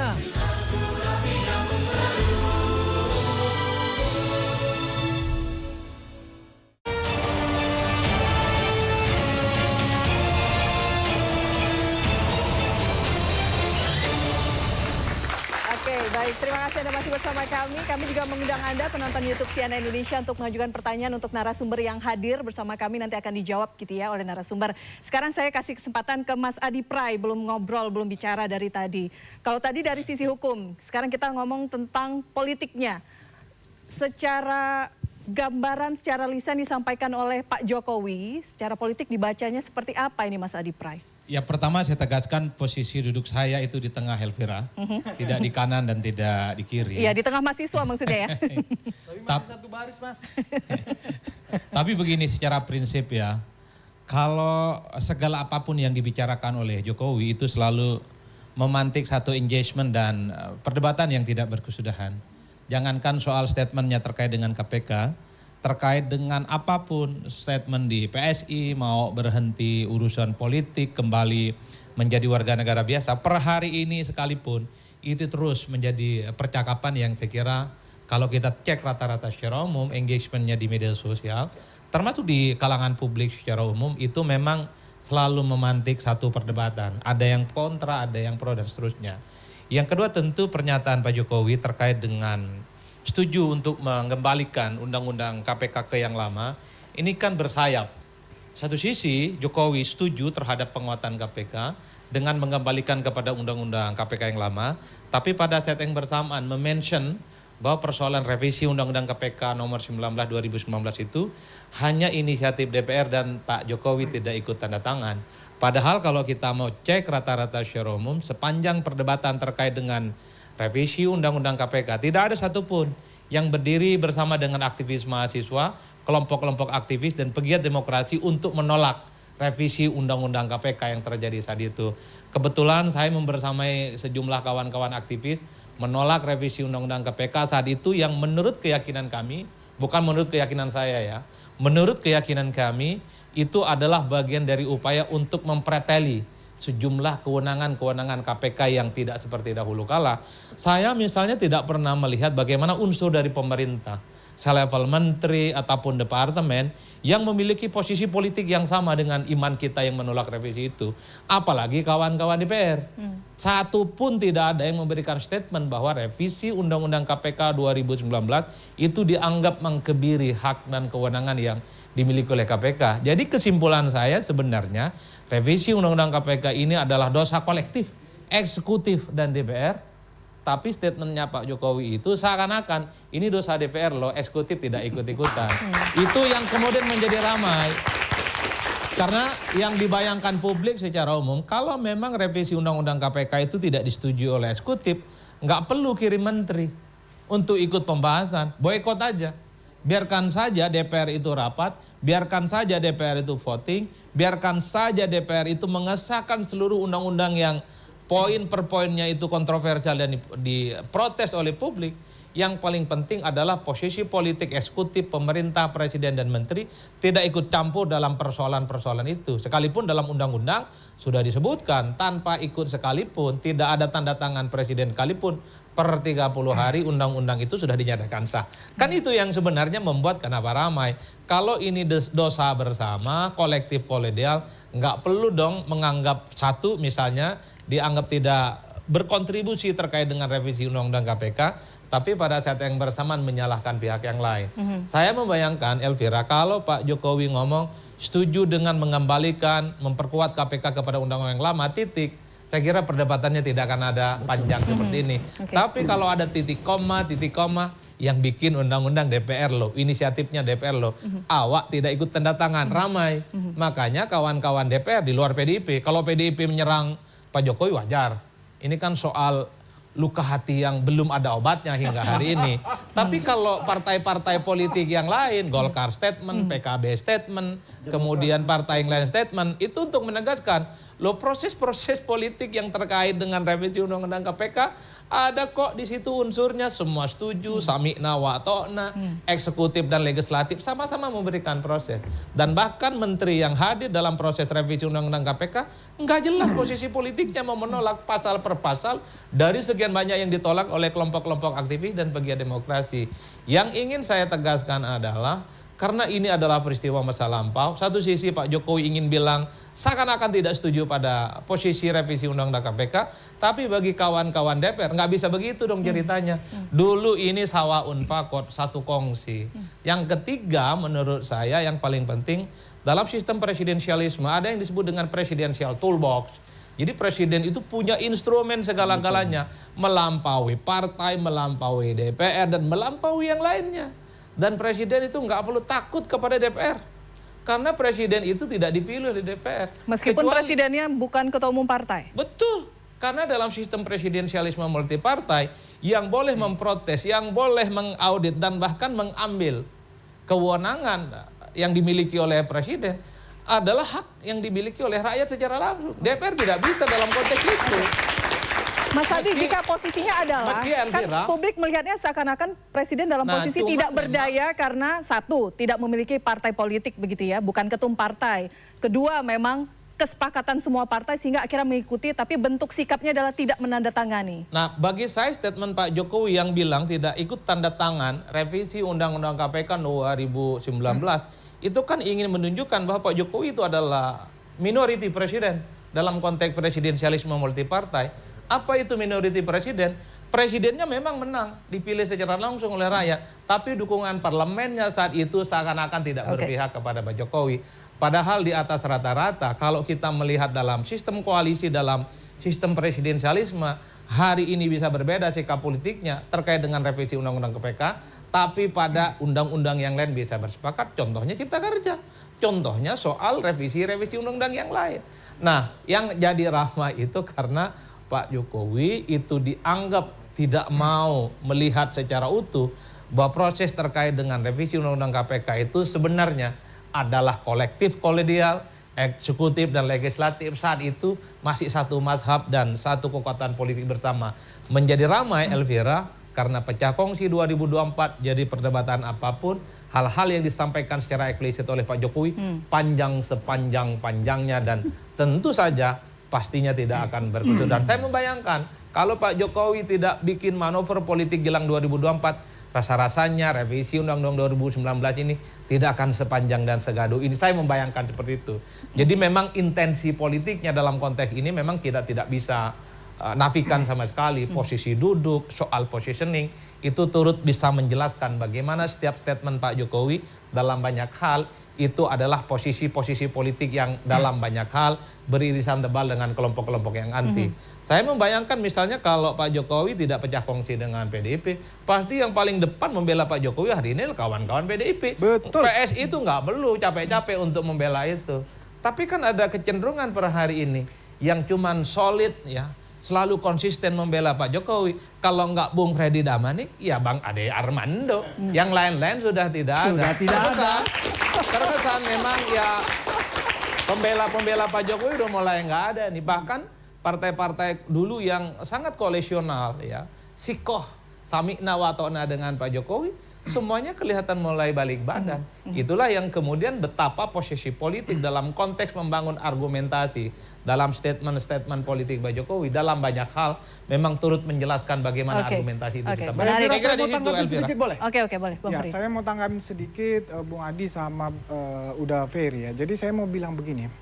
Betul secara konstitusi, secara ketatanegaraan sistem presidensial kita disampaikan Bung Ferry tapi saya mau sampaikan satu lagi bukti bahwa kekuatan politik tadi Bung Adi udah menyampaikan bahwa memang Pak Jokowi tidak punya partai ya. Ya, ini tafsir menghadap. Dengar dulu. Ini. Satu bukti otentik bahwa beliau tidak berdaya ketika berhadapan dengan kekuatan politik di DPR. Kalau bisa saya mohon ditampil. Pak Jokowi 3 kali mengajukan RUU perampasan aset. Menko-nya minta, ya, sampai ditanggapi oleh dari Ketua Komisi 3 pada saat itu. Minta persetujuan. Tuh, saya 3 kali dorong. Itulah. Makanya bahasa saya pakai tadi kompromi politik. Ini fakta, gitu loh. Ini lucu semua. Gitu loh. Katanya revisi Undang-Undang KPK pelemahan. Sekali lagi saya sampaikan, ya. Apakah KPK sekarang tidak bisa OTT? Apakah KPK setelah direvisi tidak ada menangkap, menetapkan menteri-menterinya Jokowi selama itu? Apakah tidak ada kepala daerah? Apakah Pak Jokowi intervensi ketika kasus itu? Tapi ada datanya dari Transparansi Internasional Indonesia setelah revisi dilakukan kemudian turun. Setuju. Nah, justru itu menjadi pertanyaan bagi kita. Kenapa naik lagi? Undang-undangnya masih sama. Itu loh. Jadi saya mau...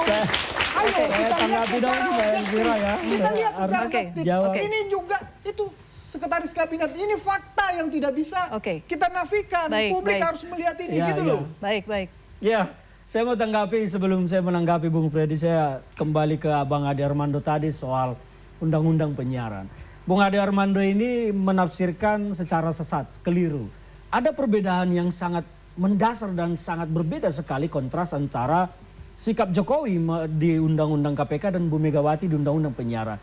Bu Megawati pada akhirnya setelah pembahasan di DPR tidak bersetuju ketika hak investigasi jurnalis dihapus oleh DPR. Bu Mega mengatakan untuk apa ada jurnalis kalau tidak bisa investigasi? Justru Bu Megawati berniat menguatkan jurnalis. Itulah kenapa Bu Megawati tidak bersepakat waktu itu untuk menertangan. Karena beliau protes harusnya kuat. Jurnalis itu harus punya tools untuk melakukan jurnalis investigasi. Setuju, kan? Nah, tapi perbedaannya dengan Jokowi yang disamakan. Tidak setuju. Situasi politik zaman Bu Megawati bukan penguasa parlemen. Ingat sejarah. Apalagi Pak Jokowi. Ya, dengar saya bicara. Pada saat itu Bu Megawati menjadi presiden bukan sebagai penguasa parlemen, ya. Beda dengan Jokowi. Jokowi itu memiliki kekuatan parlemen yang sangat kuat. Bung Adi Praitno tadi menyampaikan koalisinya yang sangat kuat. Jadi banyak juga kebijakan kebijakan nanti saya jawab. Banyak kebijakan Jokowi yang tidak didukung oleh partai, termasuk tidak didukung oleh PDI Perjuangan, tetapi Jokowi nekat menjalankan. Salah satunya kereta api cepat. PDI Perjuangan tidak pernah setuju itu. Dan banyak partai tidak setuju, tapi Jokowi nekat melaksanakan. Jadi jangan disebut Jokowi itu lemah di parlemen tidak punya partai. Itu hanya jalur kalian untuk cuci tangan, mendiskresikan Jokowi ini seolah-olah lemah karena bukan ketua umum partai. Kalian salah. Presiden kita itu sangat kuat. Tapi memang orangnya ya begitu, ketika dia merasa ini jago main dramanya. Nah, soal menjawab kenapa tidak ditanda tangan. Sejak awal ya, kalau soal undang-undang perampasan aset, pertanyaan saya satu kita lagi, biar nggak ketinggalan. Kenapa Presiden tidak pernah mengirimkan? Kenapa Presiden tidak pernah mengirimkan surpres ke DPR untuk membahas undang-undang perampasan aset? Kenapa hanya statement-statement aja? Kalau udah diajukan resmi ke DPR. Presiden tidak pernah mengajukan ke DPR surpres untuk membahas RUU perampasan aset. Hanya pembahasan lisan. Anda harus paham ketatanegaraan. RUU sudah resmi disampaikan pemerintah ke DPR. Presiden tidak pernah mengirimkan surpres. Makanya kalian cek sejarah. Itu di era Pak Jokowi? Itu pembahasan lisan di DPR. Di tahun berapa? Tidak. Nggak pernah. Presiden tidak pernah mengirim surat. Tapi kalau pembahasan secara lisan itu pernah dibicarakan di Komisi 3. Saya ke Bang Laude, saya jawab satu lagi soal Tunggu sebentar, saya Bang Laude dulu. Itu betul tidak? Presiden tidak pernah mengirimkan, karena ini di era waktu itu Bang Laude juga masih aktif di KPK. Tapi pernah mendengarkan tidak? Presiden Jokowi memang ada mengirimkan surpres untuk... Tidak pernah. Pembahasan lisan di Komisi tidak pernah. Apa ini relevansinya apa ya? Saya menanggapi apa yang beliau sampaikan tadi. Soal undang-undang perampasan aset, beliau katakan Presiden berkali-kali mengusulkan, tapi DPR tidak setuju.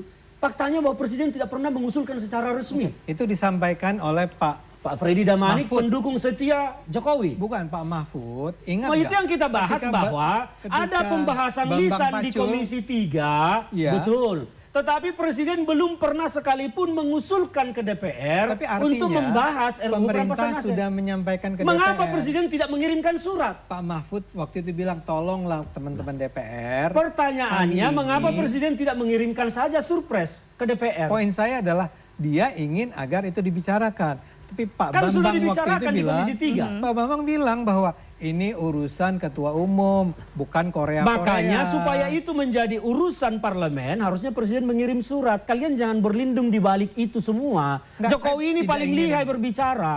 Saya tidak Lebih ingin lihai ilmu komunikasinya dari Bang Armando yang dosen komunikasi. Jokowi itu keren. Iya, iya. Jadi itu intinya. Jadi Jokowi emang keren. jangan kalian tutupi drama-drama yang dilakukan Jokowi itu dengan tafsir-tafsir yang justru kasihan publik bangsa kita ini disuguhi dengan tafsir-tafsir yang justru Tapi tidak faktanya, benar. Bung Ferdinand, Pak Jokowi tidak menandatangani. Kenapa Jokowi tidak undang-undang menandatangani? KPK. Kenapa? Karena kalau saya menghubungkan pasal, ini persepsi saya dan keyakinan Ya. saya. Jokowi memang sudah terlibat sejak awal merancang ini. Sehingga dia main drama saja.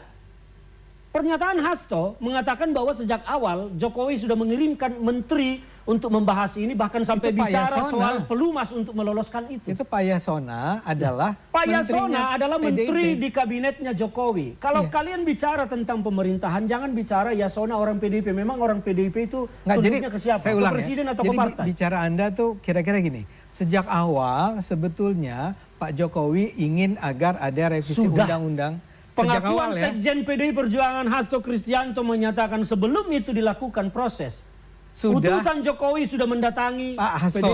PDI Perjuangan. Hasto yang Bicara waktu itu panjang di lebar, termasuk amnesti. bagaimana menyiapkan pelumas untuk memproses itu supaya Itu Pak Hasto lancar. bilang begitu? Oh iya, dan itu Oh. kami pegang sebagai sebuah fakta. Kebenaran. Fakta yang terjadi. Faktanya Karena itu. Hasto menyatakan dia bersumpah, memegang itu. Oh, Pak Hasto bersumpah. Oh iya. Bahwa ini Dan terjadi. itulah pasal-pasal. Jadi kalau kalian bertanya mana buktinya, ya di pembicaraan di ruang gelap tidak akan ada pernah buktinya. Kita tanya Tapi ke Pak itu. Hasto mestinya. Videonya kan beredar. Itu adalah salah satu video yang diamankan oleh Pak Hasto dan dibawa oleh Bukhari ke Rusia waktu itu. Dan itu kan sudah beredar di media sosial. Sudah digulirkan. Dan itu pernyataan yang tidak bisa dibantah sampai sekarang. Iya, iya. Ya Jadi kan, Pak Hasto artinya kita menyatakan- menghubungkan itu bahwa memang sejak awal sebelum itu berproses di DPR, Presiden itu sudah terlibat. Jadi kalau pertanyaannya mengapa dia tidak tanda tangan, supaya perannya sebagai aktor pelemahan KPK Pura-pura, ini ya. tidak terlihat. Itu Dia pura-pura nggak tanda tangan. Itu yang kami tanggap sebagai analisis. Menjawab dari itu Bang Ade. Menjawab pertanyaan Ya, Bang Ade tadi. Saya sama sekali nggak percaya dengan itu. Ya boleh tidak Apalagi percaya. lagi-lagi yang menyampaikannya Hasto. Orang yang sebetulnya sudah dinyatakan bersalah kan oleh KPK ya. Itu kan bagi persepsi kalian seperti itu. Iya, Bagi maksudnya persepsi kami kan Hasto Oke, itu tunggu, Bang, dikriminalisasi. sebentar. Sudah dinyatakan oleh pengadilan bersalah dan dia memang sangat benci sama Pak Jokowi. Tapi paling tidak menurut saya sekarang saya jadi tahu nih versinya Anda tentang apa yang terjadi, yaitu bahwa undang-undang KPK yang direvisi tersebut yang memperlemah KPK memang dari awal sudah dirancang oleh Pak Jokowi. Kenapa? Mungkin dikaitkan bahwa karena dia ingin agar anak-anaknya bisa maju sebagai calon kepala daerah atau bahkan jadi calon wakil presiden. Itu semua grand desainnya, masternya adalah Pak Jokowi. Sekarang saya baru ngerti kenapa Anda sangat percaya bahwa Pak Jokowi itu berada di belakang, bukan hanya berperan. Kalau cuma berperan Dan kan dia berperan. aktornya. Tapi aktor utama dari undang-undang KPK yang memperlemah KPK adalah Pak Jokowi. Menurut saya itu luar biasa itu. Itu Pak Hasto harus bicara di depan publik untuk menjelaskan, barangkali diundang Mbak di sini. Jadi dia disuruh jelaskan apa buktinya, bagaimana itu terjadi, disebut sejak awal tuh kapan. Karena kalau Bung Freddy tadi mengatakan dari tahun 2016, 2017 dia menolak. Ternyata versinya Pak Hasto beda sama sekali.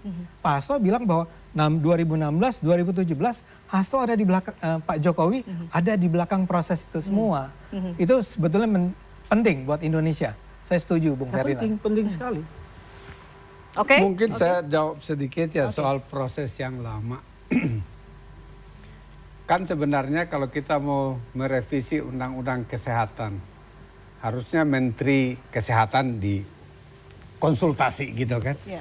Itu emang aneh revisi undang-undang KPK itu. Yang direvisi undang-undang KPK pimpinan KPK tidak diinformasi sama sekali. Di bypass oleh pemerintah. Kenapa pemerintah? Kan memang kalau KPK itu harus dari pemerintah. Nah, ini kan inisiatifnya DPR, Pak. Saya tahu Pak, tetapi kalau begitu kan harus dikonsultasikan, tim pemerintah itu datang berkonsultasi dengan KPK. Ini tidak ada sama sekali. Kita pun tidak diundang, kita pun tidak mengetahui pasal mana yang diubah sampai saya WA Menteri Pak Yasona waktu itu. Saya bertemu, saya, Pak Agus Raharjo, Pak Pahala Nainggolan, dan Rasa Mala Aritonang pergi ke sana. Pak, kami ini nggak tahu pasal mana yang mau Kan harusnya nih pemerintah ini juga ngobrol dengan kami. Oh, nanti kalian akan diundang pada saat sidang di DPR. Kata Pak Yasona. Iya, tidak diundang juga. Ya, jadi saya mengatakan bahwa ini memang kesalahannya itu baik pemerintah, Pak Jokowi tidak boleh mengatakan bahwa saya tidak bertanggung jawab, DPR juga tidak boleh mengatakan dia tidak bertanggung jawab, karena memang Pak Jokowi tidak pernah bilang dia tidak pernah bertanggung jawab. Kalimat dia sederhana. Dia ditanya oleh wartawan, kan gara-gara Pak Abraham Samad seperti Anda katakan tadi kan, gimana Pak? Nah, Pak Jokowi itu singkat jawabannya, ya kalau saya setuju kalau itu harus dijawab kembali, ditarik ulang. Dia tidak mengatakan saya tidak bertanggung jawab loh. Dia cuma bilang bahwa ketika itu dia tidak menandatangani.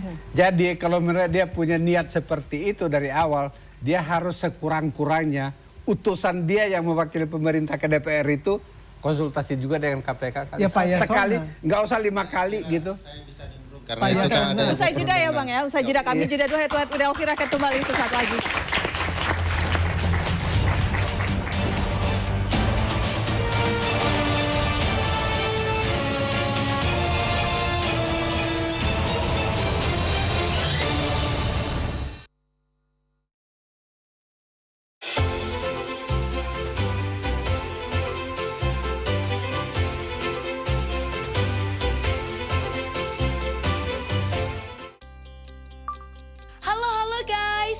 Desain baru buruan di check out sekarang ya guys.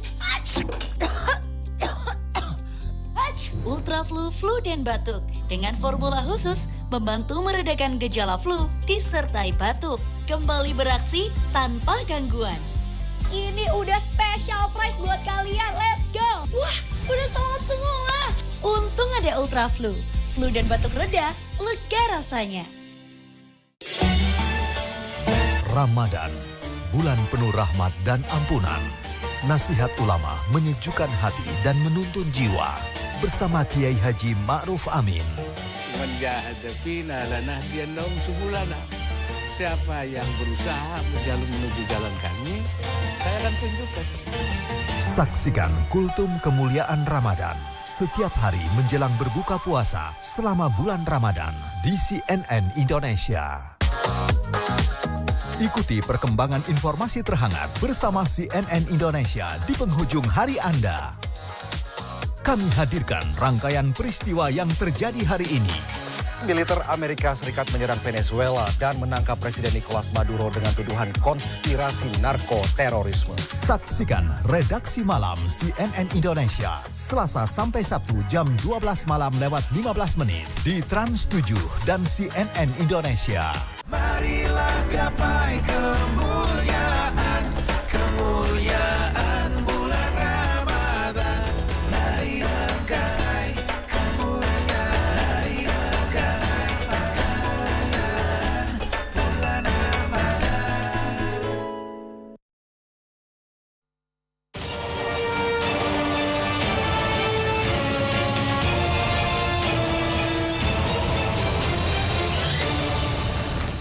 Baik, kita lanjutkan diskusi malam hari ini. Kita langsung ke pertanyaan dari mahasiswa. Silakan berdiri.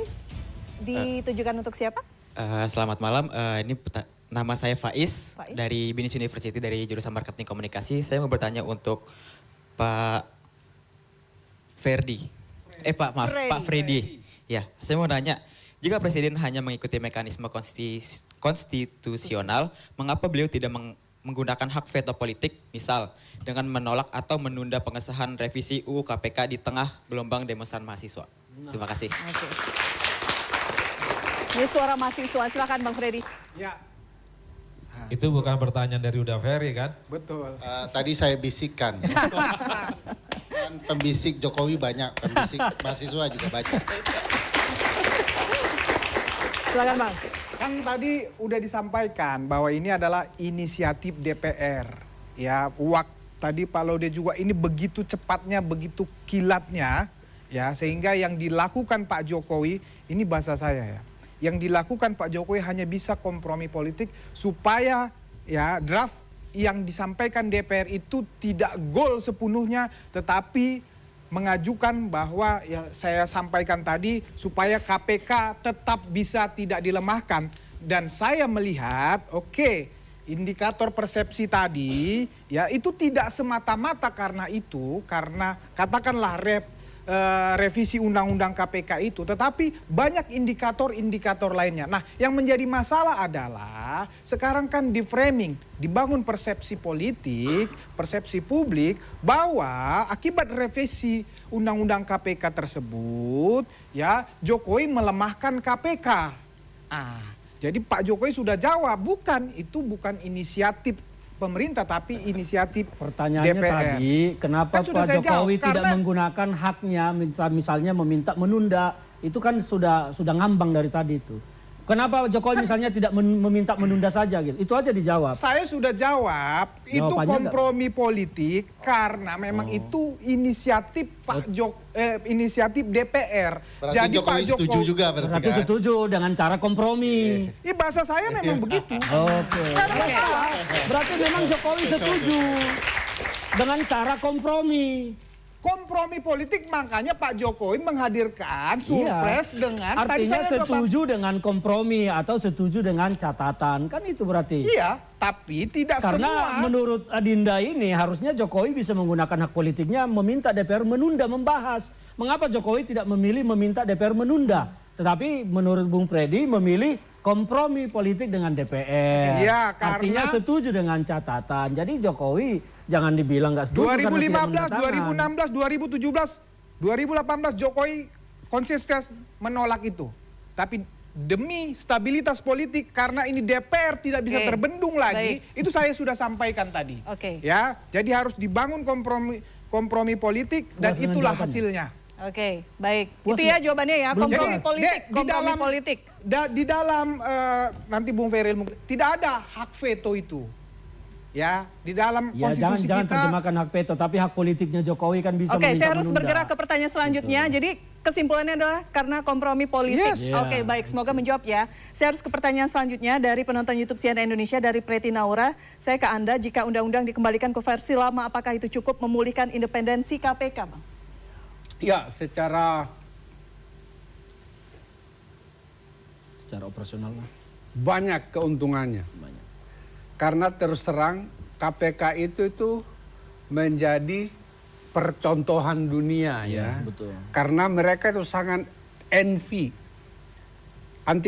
Lembaga anti korupsi yang lain itu tidak ada yang seindependen KPK dulu. Bahkan di dalam undang-undang KPK disebut melapor bertanggung jawab kepada rakyat, dikatakan seperti itu. Jadi setiap international conference, kalau di Vienna itu kan soal UNCAC berkali-kali, saya itu selalu diperebutkan itu oleh negara-negara. Perancis tanya karena mereka mau bikin, Australia bikin, semuanya mencontoh KPK Indonesia itu best practice bukan nasional, best practice dunia. Makanya ketika diubah, hancurlah sudah. Eksistensinya itu menjadi bagian dari eksekutif, wah itu betul-betul menggoyahkan jati diri KPK itu sebenarnya. Oleh karena itu untuk menjawab adik-adik itu, masih ingat nggak? Banyak sekali demo dan banyak yang meninggal. Tapi Presiden juga tidak pernah mau mengatakan, stop dulu ini pembicaraan. Kalau Anda adik-adik mahasiswa pergi di kantor KPK yang lama, itu kalian akan lihat aula yang namanya Yusuf Randi. Ya. Itu adalah nama mahasiswa yang meninggal. Korban pada yang kebetulan saya tempel jadikan aula di Anti Corruption Learning Center itu. Jadi memang menurut saya kalau itu dikembalikan, ya itu akan mengembalikan marwah KPK dan akan menjadi contoh yang baik. Tentunya pimpinannya juga harus dipilih yang memiliki integritas yang baik. Oke, baik. Dan pertanyaan saya terakhir untuk semuanya, karena pemerintah mengatakan belum ada pembahasan untuk kembali lagi ke undang-undang yang lama, apa yang kemudian bisa dilakukan untuk lagi-lagi kita menjaga semangat anti korupsi ini tetap berjalan? Saya mulai dari Anda.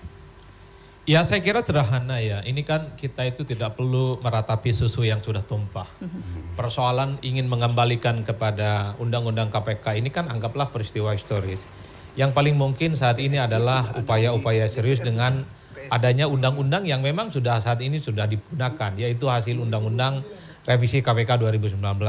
Meski pada saat yang bersamaan sebenarnya banyak sekali. Kalau ditanya kepada kelompok aktivis dan gerakan civil society, ya keinginan terbesarnya adalah kembali kepada undang-undang KPK yang lama, tapi sepertinya hilal politiknya belum muncul di DPR.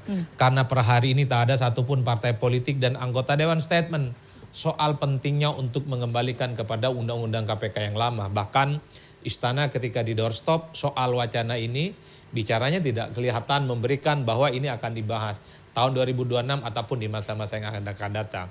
Yang kedua, Elvira, satu hal yang pasti kalau kita membaca survei-survei opini publik secara umum kan salah satu tingkat kepuasan publik terkait dengan kinerja pemerintah hari ini adalah soal perspektif penegakan hukum di bidang korupsi.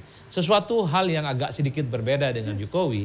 Jokowi itu puas dengan kebijakan-kebijakan yang populis, soal bansos, soal infrastruktur dan seterusnya. Tapi Prabowo Subianto per hari ini itu salah satu domain yang kemudian dianggap penting adalah tentang pemberantasan korupsi. Menurut saya ini adalah tren positif. Sekalipun misalnya dalam indeks persepsi korupsi kepuasan ini tidak terpotret karena ada kecenderungan menurun. Tapi bagi saya ini semoga menjadi trigger karena apapun judulnya, korupsi itu adalah soal extraordinary yang memang sudah mestinya harus kita lawan. Jadi bukan hanya presiden, bukan hanya DPR dan bukan hanya partai politik, ini harus menjadi concern bersama. Karena secara prinsip korupsi menurut saya ini bukan sudah menjadi budaya, tapi seakan-akan tinggal nunggu waktu kapan ini menjadi azab untuk bangsa dan negara kita ini akan hancur sehancur-hancurnya gara-gara korupsi yang kemudian terus merajalela. Saya kira di situ menurut saya, Elvira. Oke, baik. Terima kasih. Bang Ferry. Ya, saya ingin mulai dengan bicara evaluasi dan kira-kira solusi apa yang terbaik ke depannya. Memulai penyebabnya kalau mau evaluasi, persis saya ingin ambil contoh Bang Ferdi Damanik. Ya, bahwa di dalam perampasan aset, Presiden tidak bisa berbuat apa-apa kalau DPR-nya tidak setuju. Sebaliknya, ini juga menjelaskan untuk membuat undang-undang butuh kesepakatan dua belah pihak. Kalau Presiden saja mau tidak bisa. DPR mau juga tidak bisa. Jadi ini kemauan dua belah pihak. Kehendaknya sangat menentukan di Presiden. Kenapa? Karena koalisinya tunggal mutlak. Persis apa yang terjadi di Presiden Prabowo saat ini. Kalau Presiden Prabowo bicara sahkan perampasan aset dan sungguh-sungguh mengirimkan orangnya dan memerintahkan partai-partai koalisinya, jadi itu barang. Begitu juga mengembalikan KPK, tidak pun setuju DPR, dia bisa mengeluarkan Perpu. Jadi Presiden, persis yang diceritakan ilmuwan ilmu politik dan hukum tata negara, sentral sistem presidensial ada di Presiden. Dan sepandai-pandai Presiden adalah memperjuangkan kehendak rakyat melalui kewenangannya. Dan itu yang tidak terlihat di Presiden Jokowi, bahkan saat ini Presiden Prabowo. Kedua, kalau mau bicara apa solusinya, tentu itu akan kita serahkan kepada Presiden Prabowo dengan berbagai catatan. Bahwa harus ada perbaikan, yes, harus ada upaya yang lebih baik, persis seperti yang disampaikan Bang Sarif tadi, bahwa KPK kita itu pernah menjadi contoh banyak negara. Malaysia baru saja yang diceritakan banyak hal soal lembaga anti rasuahnya hebat itu, mencontohnya ke KPK kita. KPK Australia yang sangat hebat dengan Robodep dan segala macamnya dalam kasus-kasus penting itu, mencontohnya KPK Federal Australia, mencontohnya KPK kita. Banyak negara yang mencontoh keberhasilan ketika itu, ketika undang-undangnya independen. Kembalikan undang-undang ini. Walaupun undang-undang ini tidak sempurna, saya pikir ini yang terbaik yang bisa kita lakukan. Karena harus ada yang menyusul. Jadi undang-undang KPK tidak bisa berdiri sendiri untuk memperbaiki republik ini. Perintah ANKEK, ya, quote and quote, quote and quote adalah satu, harus ada undang-undang tindak pidana korupsi, harus ada undang-undang lembaga yang independen yaitu KPK kita model lama, harus ada undang-undang perampasan aset, harus ada undang-undang pencucian uang, harus ada pembatasan uang kartal. Baik. Nah, ini masih pekerjaan panjang. Pekerjaannya yang banyak itu sudah diputus mata rantainya dengan merusak undang-undang KPK.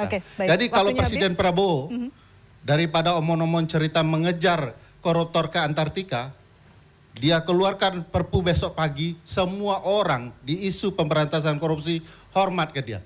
Naik pangkat Presiden Prabowo menjadi bintang 6. Baik. Saya pikir itu maksud. Terima kasih, Dameri. Bang Freddy, singkat saja. Ya, saya sepakat ya. Jadi berdasarkan survei disampaikan Bung Adi tadi bahwa tercapture penegakan hukum pemberantasan korupsi di era Presiden Prabowo ini mendapat apresiasi dari publik, kan begitu, khususnya kalangan menengah ke atas. Nah, saya mau sampaikan, mari ya kita sama-sama sepakat bahwa pemberantasan korupsi harus kita dorong terus. Jadi mari kita publik ya, kita ajak partai-partai, kita ajak semua civil society, mari kita dorong, kita yakinkan Presiden seperti dikata tadi Bung Ferry tadi bahwa RUU perampasan aset ini harus disahkan karena itulah menurut saya yang paling ditakuti oleh para koruptor. Demikian dari saya. Baik, terima kasih Bang. Sampai yang singkat. Ya, bahwa isu korupsi ini memang bukan lagi isu yang terselubung di kita. Kita ini betapa buruknya dengan isu korupsi. Dan kita berharap bahwa semua masyarakat juga menjadi manusia-manusia yang anti korupsi. Maka ketika ada money politik juga di demokrasi terjadi, masyarakat juga sebaiknya menolak karena itu bagian dari korupsi. Yang kedua, memang sangat penting sekali menyempurnakan sistem aturan-aturan dalam pemberantasan korupsi seperti yang disampaikan oleh Bang Ferry tadi. Itu memang undang-undang itu perlu sekali.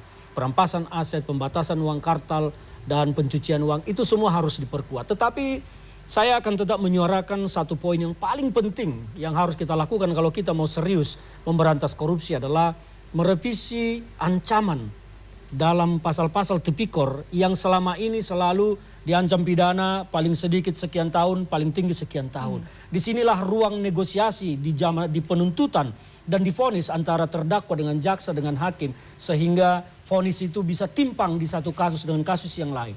Saya berharap bahwa suatu saat kita semua akan berani menerapkan hanya satu ancaman hukuman, yaitu ancaman hukuman seumur hidup.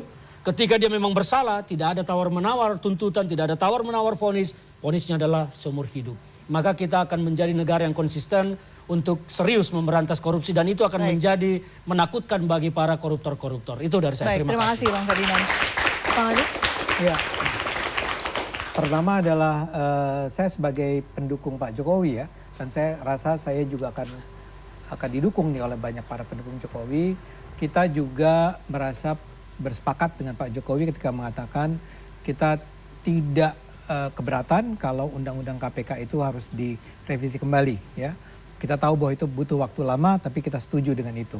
Kedua adalah tentu saja yang lebih penting adalah seperti yang dikatakan oleh Mas Gibran beberapa hari yang lalu, yaitu undang-undang perampasan aset harus segera ya oleh DPR disepakati untuk dibahas dan kemudian dihasilkan, karena kalau dari pemerintah itu sudah ada sebetulnya rancangannya ya.